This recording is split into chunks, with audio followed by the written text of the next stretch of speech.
We're now going to call on Aaron Mills to come forward. Aaron's with Agriculture and Agri-Food Canada and has been a driving force between the Yield Enhancement Network. He's an additional work that's co-related to the Yield Enhancement Network that I'm going to allow Aaron to talk about. Aaron? Okay, thanks.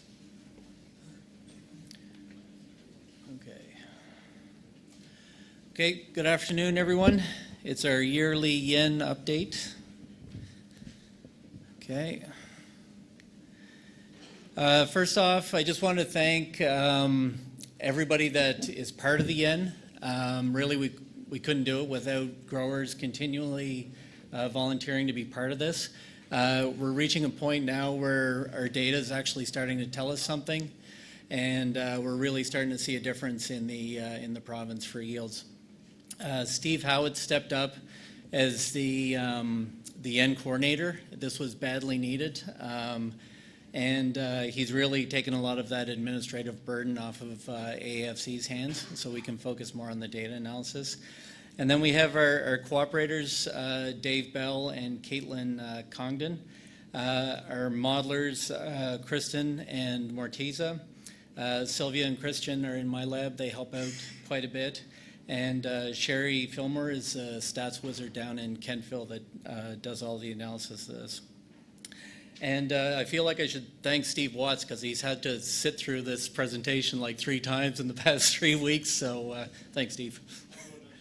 Okay, good. Thanks. All right. Okay, so I'm just going to give an overview of the yen before we get into some of the other data. Really what it is, it's a yield competition. Okay, so these competitions were held back in the 80s, and some of the people that were participating in those competitions and their descendants are now part of yen. But what it is, it's a yield competition on steroids. So we look at the overall yields. Our modelers model what could be the biophysical potential for each one of those fields, and we give awards for that. And we also have built-in new awards, the best nitrogen use efficiency.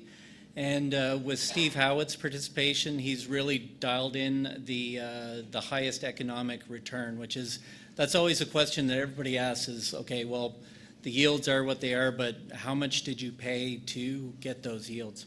So we've taken it to the next level with Steve's help. And really, at the top, we have the farmer collaborator that's really helps us conduct all of this research in their field. The Atlantic Grains Council helps with some of the administration, getting the awards ceremony, and helping us get those growers. And then at Ag Canada, we coordinate a lot of the sampling, some of the sample processing, and report generation and modeling.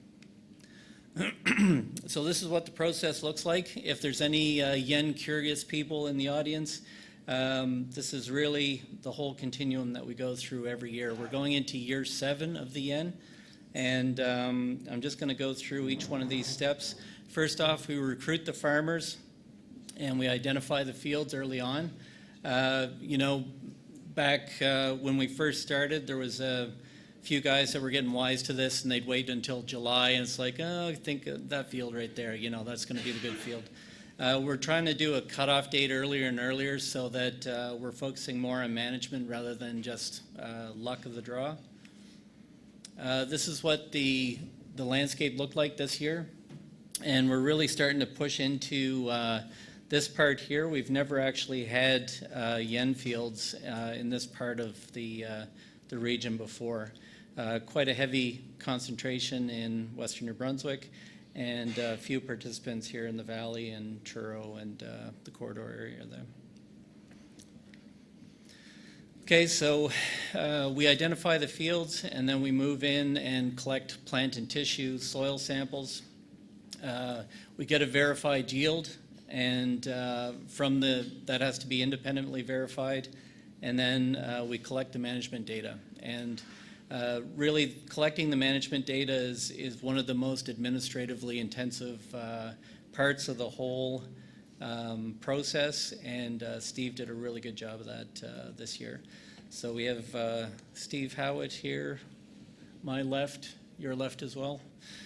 Caitlin in the middle, she's our Nova Scotia person, and Dave Bell is our New Brunswick person. Okay, so we get all the data. Usually it ends up being December, late November, December. We give it over to the modelers. They model the biophysical yield for each one of these fields, and then we generate these reports to give to the growers. So the model basically, and this is a very simplified approach, but largely it's based on the AHDB benchmark guide. So this is similar to the Atlantic Grains Council, but for the UK. And these are the main elements in the model. This isn't, is Mortiza here? Yeah, there he is. There's our modeler back there. There's a lot more with our model than just these basic elements, and this is essentially what we started out with using the UK model. Peter Johnson mentioned that we're surrounded by water, and we do have that in common with the UK, but our ground freezes and we have snow too, so those are some limiting factors. The precip, it might be higher here, but in the form of snow, it's not helping out the crop a whole lot during the winter. But we build all these elements in. We have thermal time, we have light, energy, and at the end of the day, 11 tons of biomass should equal 4.4 tons to the acre of grain. Okay, so we build these models and analyze the data and then produce these reports. Every grower, sorry Alan, I'm picking on you again. Everybody's gonna know Alan's secrets. Yeah, this is the last. We indicate whether it's a verified yield or not. Okay, so we want people to be part of it from the beginning to the end. We do accept the eyeball yield. In this case, that's the route that Alan took. Rather than, we know that, chances are the grain's going to be harvested on a Sunday and the elevator's going to be closed and they're not going to be able to get things weighed. We still want people to be able to collect and get meaningful feedback for the management that they did on their fields. So everybody gets a report as long as you can carry the field through to the end. We don't want people to drop out, especially after we've spent the time counting individual grains per head and going through all the legwork to generate these numbers. We're going with a radar plot this year. Before it was a box and whisker, but you can see that, maybe you can, we have all of the factors that we're measuring here. The blue line is the winner's values. The orange line is the this particular person's values, in this case Alan's, and the yellow, that's the middle 50%. We have the top 25 and we have the bottom 25. So this was a new approach. We usually do a little bit of a spiel for each one of these elements, and we run through the overall agronomy, the management, some elements of the model, precip, environment, things like that. And then at the end, we give a summary table this year, which is new, where we look at the top 25, bottom 25, and middle 50. Okay, so we go through this whole process, and then at the end, it's all about the hardware that we award, and we try to do this feedback loop where we're presenting these awards, and growers can talk about what they did for management, and really try and facilitate that back and forth. And we had this at the local this year, last week, and we were getting into some really good talks, and then the server came around to take everybody's food order, and it was like, oh, time for food, and the conversation just kind of ended there. But basically, we're given these awards. We brought oats into it. It's been an evolution. We're adding more crops. As Alan mentioned, we had corn this year as a pilot. Last year, soybean was a pilot, and it's a full-blown crop this year. We added oats early on, and we were joking that, okay, well, let's add oats so that New Brunswick can win something. That's really the only thing they can do up there. And so they did that. They dominated the oats, but then they took it further, and they're dominating most of the spring crops this year as well. So we're really seeing a growth in yield and participation in Western New Brunswick with our spring crops. New Brunswick is placing quite well. Don't count out Leonard McIsaac. He will always be in the top 3 growing Walton. He's right over here. We're not going to haul him up. You get the year off this year, Leonard. But growing the spring crops. And you can see at the bottom, I've included the returns per acre. So this is after all of your inputs. This doesn't include depreciation or land costs or anything like that, and it doesn't include seed or combine costs, okay? So we use the prices from this year. I think January we got the crop value from Neil Campbell, and we're awarding prizes for the biggest calculated return for each one of these crops. Barley, pretty good showing from PEI. This is Eric Theriault in New Brunswick, and he continues to grow this low-protein European malting variety, ESMA, and he seems to do quite well with it. It's a shorter variety, and he's doing okay in terms of economic return with that. Our soybeans, this was really the best pan-maritime showing, where we had something or a winner from each province. And we had Kyle, who normally wins or who has won winter wheat for a few years. He had the top prize for soybeans. And Nils Lingelin really wasn't hurting with his soybean crop returns down in Nova Scotia. Okay. One thing I just wanted to point out, interestingly enough, everybody who won was using the same soybean variety in 2024. And also, this yen is not sponsored by Pioneer. It may seem that way, but it's not. And overall, we had Ryan Hamill and Hamill Brothers taking home the big tractor trophy this year for hitting the highest yield in winter wheat. We had a tie for second. I think there was about 20 or 30 kgs difference between those two. And Ryan also took home the highest return at $600 an acre.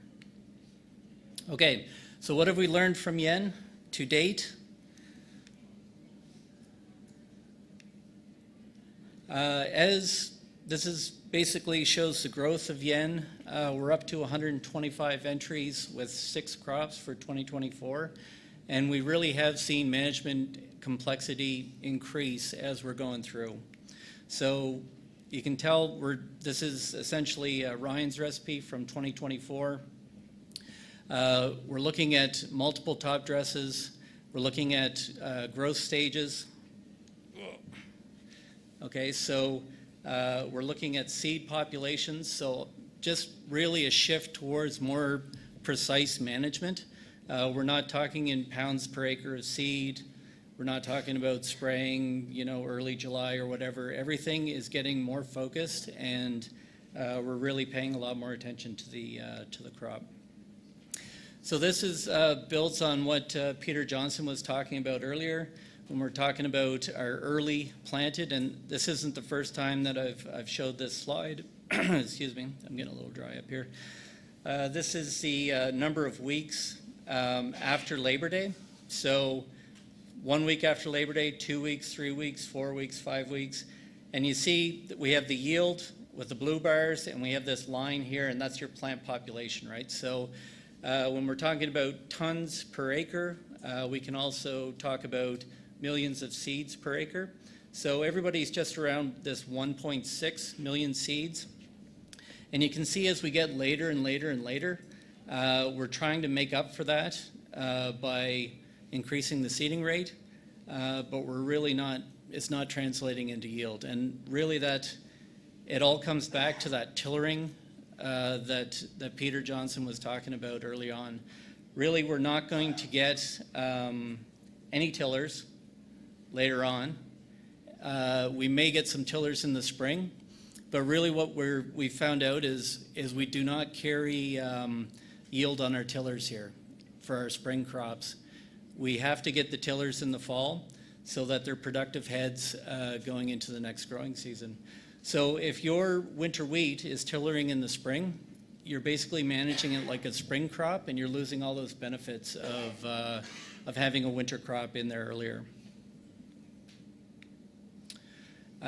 So our statistician down in Kentville did a really massive analysis of the data that we have to date. Oh, bless your heart.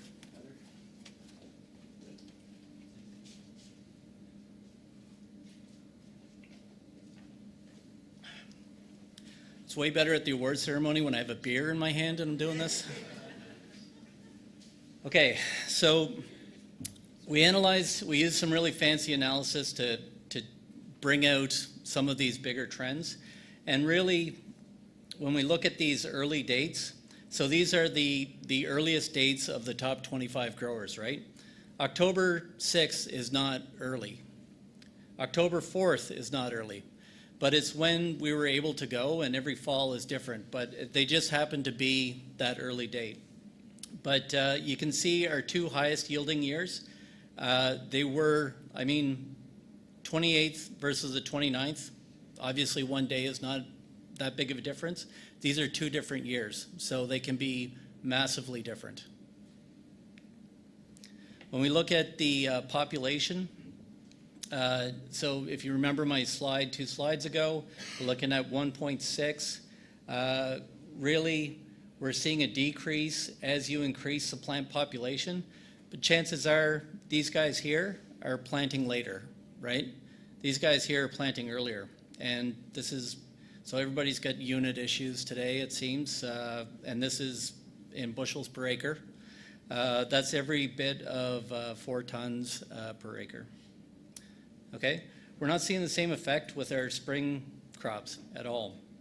So really what that's telling us is a couple things. When it's time to plant our spring crops here, there is a time to plant the spring crops, and most people are planting at that time. But we're not carrying any yield on our tillers at all for our spring crops. I did a national study looking at malting barley, 13 sites across the country, 3 years. Out west, they can carry yield on their tillers. They have 9 and 12-inch rows. Here we have 6-inch and in some cases 5-inch rows. We really can't think about widening those rows here. Like, it just doesn't happen. I know Andrew Mackenzie-Gopsel would be very happy if we widened our rows, and he's a weed scientist. So we can't really go there. All we can do is increase the population and try and hit home that number of true heads to hit the yield on those spring crops. Okay, so I would be remiss if I didn't talk about certified seeds. So the Atlantic Grains Council puts a lot of time and effort and funding into trying to evaluate these seeds.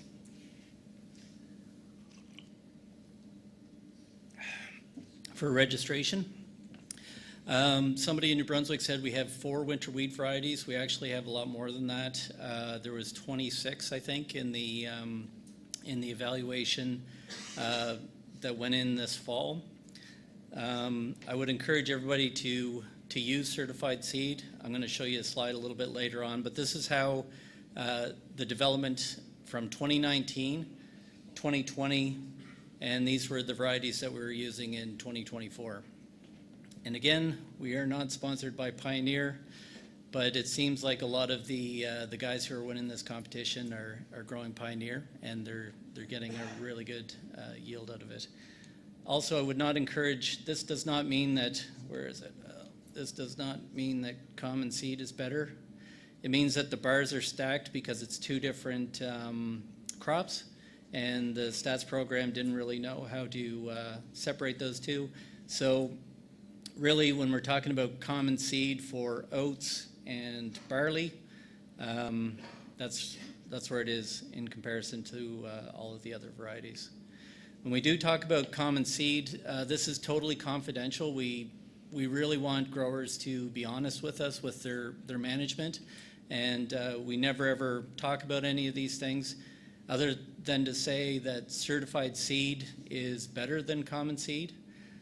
But I'll give a caveat on this where we have actually, there's a few top 3 people who have used common seed, but they're treating it right. Okay, so chances are if you're just firing in common seed and it's not cleaned, it's not sized, it's not treated, then you're going to end up with 20% less yield than if you were to just buy the certified seed, put it in the ground. So it's not really an indication of whether certified seed is better than bin run seed. It's just, chances are on average, there's a few other things going on that if you're using common seed that, are not the best management practice. And that's one of the things with this analysis, we're actually reaching the point where we're finding these recipes and certain trends are starting to come out. We've shared the recipes with all of the end participants this year.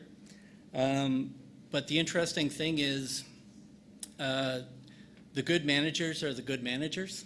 And you can take a poor manager, give them a good recipe, and chances are you will not get a super high yield.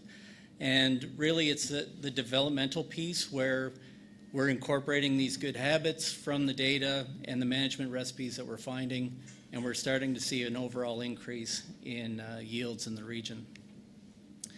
So in Ontario, they do top 20, bottom 20, and our statistician said that's not really the way to do it. You have to do the top 25, bottom 25, and middle 50. It's all about that middle 50, right? So really, when we look at where the middle 50 is compared to the top 25 or the bottom 25, it tells us whether we're actually moving in the right direction and people are picking up what we're putting down. So when we track this through time, the first year, I showed you the varieties. There was Samson was there. That was a big winter wheat variety. But you can see that was really the only year that spring wheat out-yielded the winter wheat. Okay, so we have the top 25% of winter wheat, top 25% of spring wheat, bottom 25% of winter wheat, and bottom 25% of spring wheat. And each year, we're seeing a bigger and bigger yield increase with the winter wheat as people are starting to figure it out. We're moving our planting date earlier. We're just managing it for the crop that it is. And, the same thing's happening for the spring wheat. These are all serious operators, but this yield gap is significant. And so these are our 2 best years that we've seen, and this is our worst year that we've seen. And during a bad year, the worst yield for the winter wheat is still higher than the best yield for the spring wheat. And when we look at the returns, so to be fair with this, we use this year's price for inputs and this year's price for the crop.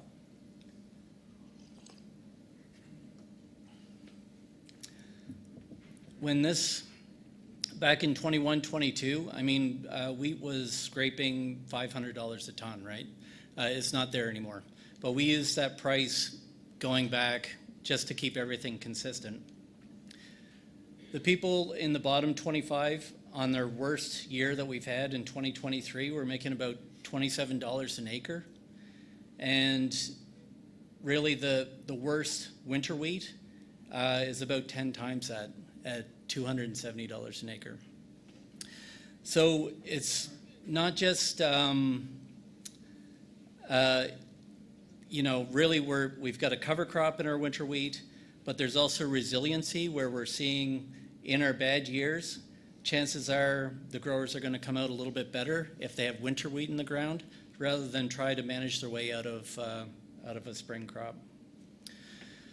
So when we talk about managing our way out of things, we have two things here. This is the yield potential that Mortiza would have hammered this out, and this is based on precip and solar radiation interception. What else, Mortiza? What's this based on?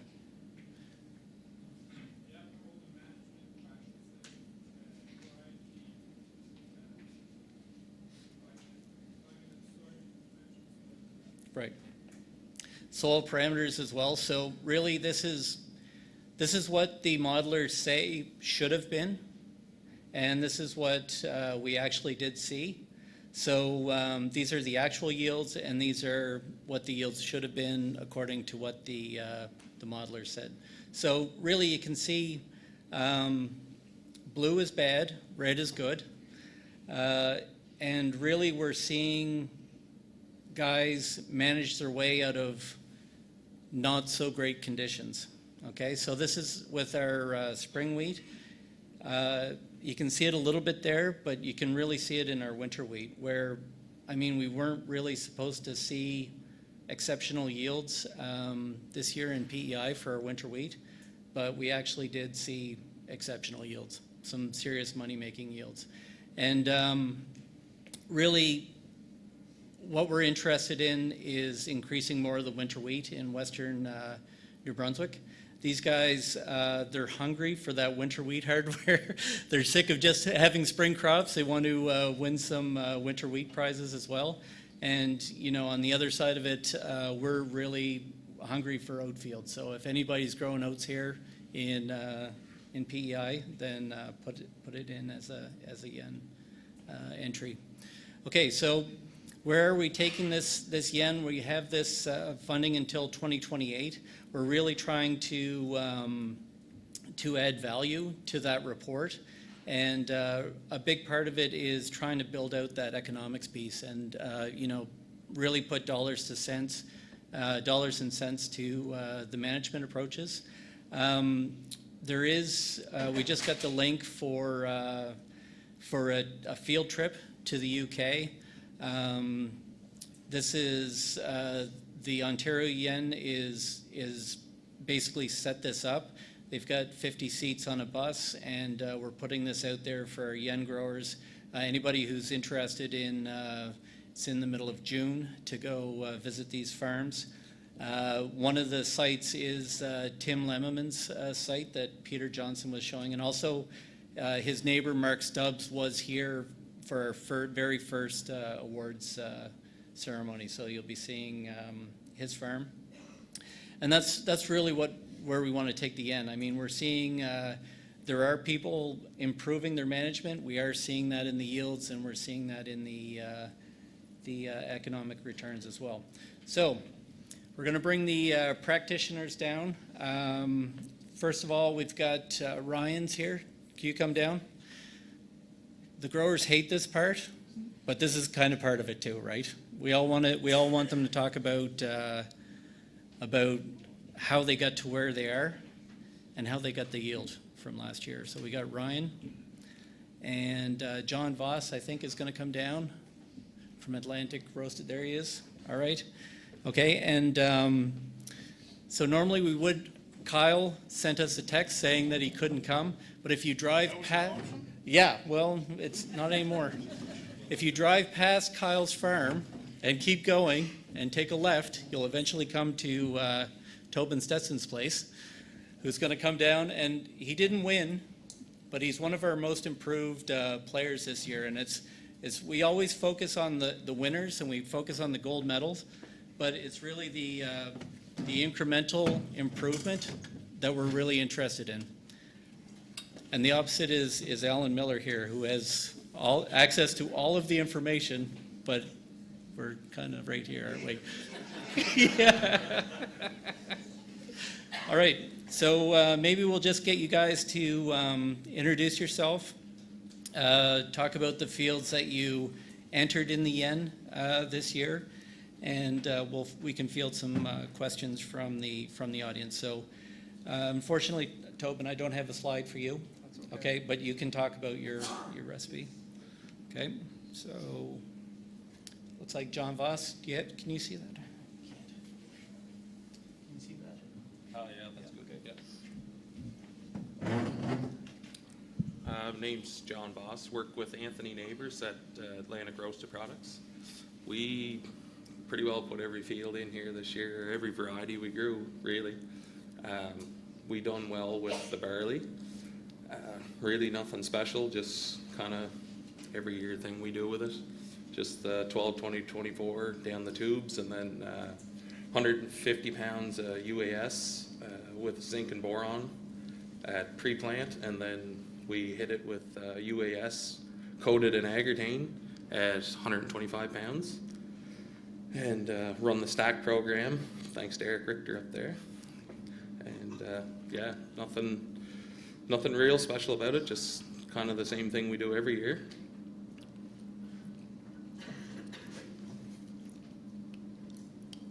Champion? Oh, wrong side. Okay, yeah, I'll come back to that actually.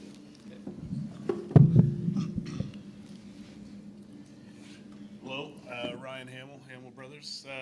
Our winter wheat field this year was right across from the farm. It was actually a plot field, so we picked the wrong variety to put in. But anyway, it worked out. Yeah, this is our basic practice for all the winter wheat acres that we grow. I think this year, especially the plant date for us is always the hardest. It's either behind potatoes or it's behind soybeans. So that's kind of the hardest one that we can't really manage a whole lot. And then after that, it's up to us. And so, yeah, we had good tillering in the fall. We were quite happy with the way that it branched out, and kind of had an idea that we might have something to work with here coming into the spring. And yeah, so other than that, but basically the thing that I think that helped us the most was timing on all of our inputs. We were very adamant about hitting it exactly when we wanted to, and we achieved that. We definitely we left some yield on the table, which the forecasting model showed, but we had some a fuel filter problem with our second top dress. So our top dress didn't go 90 feet. So we could see that all year. And if anyone knows my father, Stephen was running the fertilizer spreader. And anyway, so I blamed him all summer, and we bitched back and forth about one another about screwing it up. And he said, I can't wait until you guys harvest that damn field so we can stop whining about it. But anyway, I know it worked out pretty good. But it also was a learning. So because yield monitor, where we hit the spots where the nitrogen went, was significantly higher. So therefore, if we had to spread that all out, maybe it would have evened out. But maybe it also tells you that we could have pushed it a little bit more. So just an interesting thing to look at going forward. And that was late too, right? I think you were late seeding it. Do you remember? Yeah, the 29th of September. Okay. Yeah. So. Okay. And Tobin, do you want to talk about? Yeah. Yeah, sure. Yeah, Tobin Stetson. Kind of imposter syndrome up here, I guess, but fairly new to farming. But I got into the N in 2021, I think, and I just kind of wanted to learn and kind of learn from these guys that are winning and look at the recipes and see what they're up to. But mine was very similar to Ryan's, I'd say, just a different variety. I think it was 25 hours, 64? Yeah, 64. 1.8 million. I was October 2nd, I think, or 3rd. It was after soybeans. And I ran some 724.5 in furrow kit in my drill at 5 gallons, and then I put down 38.05 I think I did 250 pounds on 100 pounds at 2 top dresses, and I went quilt, Murray, Visace, and Modus. So very similar, but Okay. yeah, my recipe hasn't changed a lot. It's really just learning timing and learning, when to read things and when to go and when not. And then I switched to no-till in 2022, so that was a whole nother learning curve too on how to do it again. So, but it's good. So let's talk about development. So I hauled out, when we figured out that Ryan won, I hauled out some of his old reports, and lately you've been like top 5, I'd say, Ryan, like the past few years. I think the first year I pulled out a report and he was 33rd. Okay, so we've gone from 33rd to right up to the top here in about 4 years, so that's really commendable. And Tobin, you're kind of in the same boat, right? Yeah, I can't remember what I tried to forget what I lost so bad the first time, but I don't know. I think I came 7th or 8th, I think, this year. So I was fairly happy with that, with what I'm doing, I guess. So Okay. it's yeah, but it's like you said earlier. It's kind of the recipe. You can give someone the recipe, but you really have to figure out when to use it and when to go. I'm just going to go back to Kyle's soybean recipe here, because I think all 3 of you guys grow soybean too, right? Yeah. Okay, so the thing that jumped out from Kyle's, I'm sure he wouldn't mind me sharing the recipe with you guys, but the big thing that separated him, and I just wanted to tie this in with Peter Sycama's presentation here. How many people grow soybeans in the room? Yeah. How many people use pre-emerge and Roundup? Depends. Yeah. Peter Sycama, how many people should be using pre-emerge and Roundup? 100%. Yeah. Okay. So that was a big management difference between the gold medal winner and the silver and bronze, and anyway, it stood out from your presentation in New Brunswick. I noticed that. Okay. How about you guys? Pre-emerge and Roundup? No, we talk about it, but it's hard to find the time to do it. Yeah. We do it on our food grade beans. Yeah. Yeah. Yeah, I'll do like a burn down or pre-emerge of some sort, and that was the learning curve of no-till, is how to do a new herbicide program, I guess. And I have some conventional till and some no-till, depending on, I'm a home farm or rented. So. Yep, Peter. So, Eric, in your reports, you have top dress 1 and top dress 2, but that doesn't tell me very much. Like, No. what were the timings, or what do you feel the timing should be on your splits on your nitrogen applications? For me. Yeah. There you go. So our first one was basically a green up, so in April, as soon as we could get across the field without leaving tracks. And the second one was just before growth stage 30.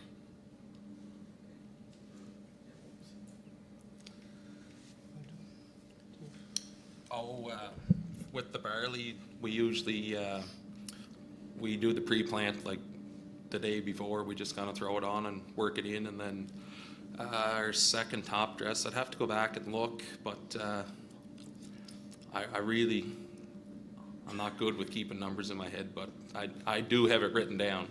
But yeah, that's about as far as I could go with that. Yeah. Yeah, and I'd be the same as Ryan, and that's learning when to go. I was always late before, but yeah, as soon as green up, like sometimes going around snowbanks, sometimes. But yeah, green up, and then yeah, before growth stage 30. And I feel like I was always late with trying to plant soybeans and doing other things and unhook the planter to go back and do that second top dress on time. But I started paying attention to it now.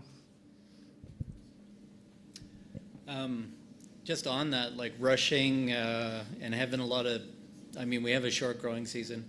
How important is like speed at plant and speed at harvest? Do you guys, is that something you think about when you're running the combine or running the seeder? Like ground speed. Yeah, ground speed. Yeah, obviously, this year we upgraded our grain drill to a Great Plains hydraulic drive, so gave us a lot more control over what was going on. So soybeans, you can act like I planted beans this year, 10, 11 mile an hour with it, and got just as good a job as if you were driving 5, 6. Same with our cereals. Yeah. Any other comments? I know what for combining, when you're not used to taking in that much material in winter wheat, and all of a sudden you got a 35-foot draper, and Steven's on the radio like, I got to keep slowing down and showing we're blowing out the back, and I'm out in the windrows trying to make sure that we're keeping everything in there. So I think we did that field at 1.6 or something like that. So it slows you down. But then the grain cart's filling up just as fast, so it kind of balances out. But yeah, So it's is slow. it worth it slowing down? Oh, 100%, yeah. okay. And then That's kind of what I'm yeah, getting at. 100%. But the straw out the back was also incredible. So that was a 12-acre field, and we got 42 5x6 straw bales off of it as well. So that's yeah, it was quite a windrow. Keeping that variety to yourself.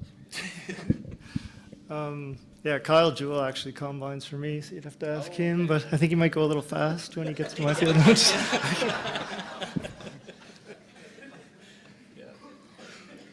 Yeah. Well, if you're both in the competition, then yeah, maybe you should think about getting another operator.